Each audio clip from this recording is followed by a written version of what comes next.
And now to kick off Steam Dev Days, Gabe Newell.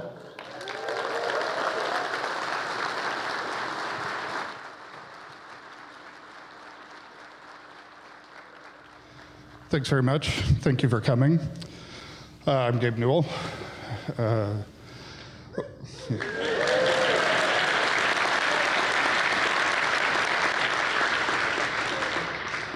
So we don't actually like going to conventions. A lot of times they seem to not offer a lot of value. So we're going to try to have a convention that's actually more useful. Please let us know whether or not we're successful with that at the end of the events. The material we're going to cover over the next 2 days, I sort of think of it as in two broad categories. The first is related to work that we're doing to make sure that we all have an open platform for innovation. We've been thinking a lot about how we can contribute to that in terms of our investment in Linux, working with hardware partners on Steam machines, and so on. So we want to see if we can't communicate that, find out what other people can do, how they can contribute, and see what you all think of our efforts to date in that space.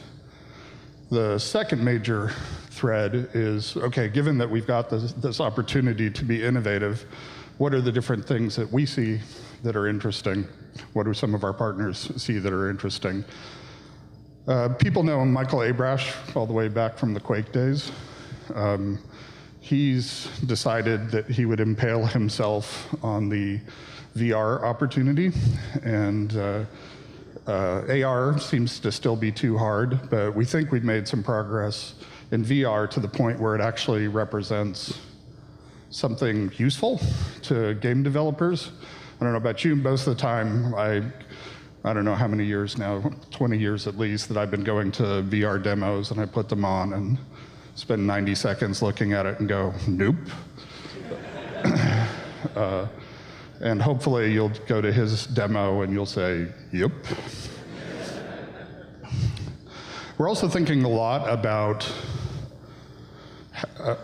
we think a couple of years ago, we started to think that maybe we weren't thinking about games right, that there was the way that when we started with Half-Life that we thought about what game development was, and we had to rejigger that when we started working on Counter-Strike. A couple of years ago, we started to think, we started to have these weird thoughts about economies and the importance of user-generated content and how the process that had given rise to Steam was actually accelerating, and that the most important developers were actually our customers.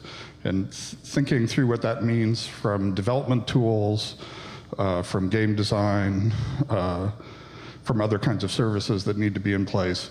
So you also hear us talking about that, about how we think of this user-generated content, connected economy, where essentially all of what we do really is almost more of an instance dungeon of a much broader connected economic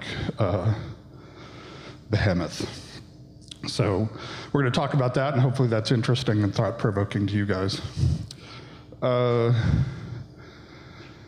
We're really interested. We're going to ask you a lot of questions as we go along. For us, it's that iteration cycle of being close with the people who are giving us feedback that we think is core to making us successful. For example, you're going to see, we did the 300-person hardware beta test for our Steam machine, and you'll see that the Steam machine's already, we've already changed the design as a result of feedback, both from those users and from our software partners. That's not a bug to us, that's a feature. That's the whole reason that we're doing it. It can look really kind of confusing to people in the traditional hardware world, where you're supposed to just do this giant one-time monolithic release. And we're like, actually, no, we want to be evolving and learning. That's what made our games successful in the past. When we started doing multiplayer releases, it's what made Steam successful.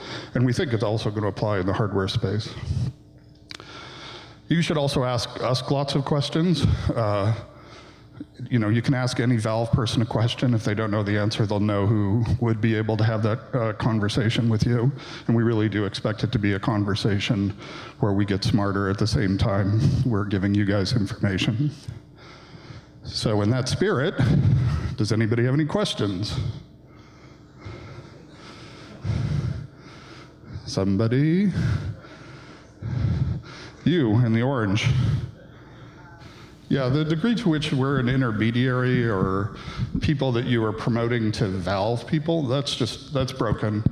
I mean, we want to come up with something that makes the machinery as transparent as possible. You know, it's like, oh yeah, there's some stuff that happens, but really what I'm focused in on is what my customers want, what they're telling me, how they reacted to the last thing I did, and so on. So we have work that's ongoing in terms of simplifying the publishing and promotional process, but the goal is absolutely to get as much data to you about your customers and give you as much flexibility and freedom in terms of what you're giving to them, how you're promoting it to them, and what it is that you're discovering. So if there's anything that isn't like that, it's just an interim problem that we haven't gotten around to addressing yet. But philosophically, it's you and your customers and a bunch of useful tools. There?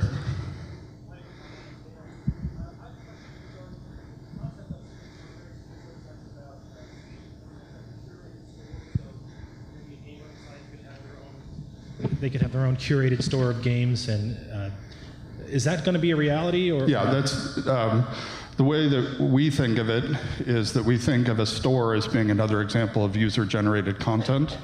So we sort of tested that idea. We're really happy with it, and that's definitely the direction that we're going, because that, you know, it's no different than somebody creating a Crystal Maiden, you know, headdress. It's value that other people will want. Each person has different priorities. You know, that store itself is a really valuable piece of user-generated content. So you know, we'll have a store, but in the same way that we have content that lives alongside lots of user-generated content as well. But that's definitely happening. Totally in favor of disrupting the traditional consoles going forward, but can you make any comment on Valve's role on the Linux desktop, particularly Ubuntu?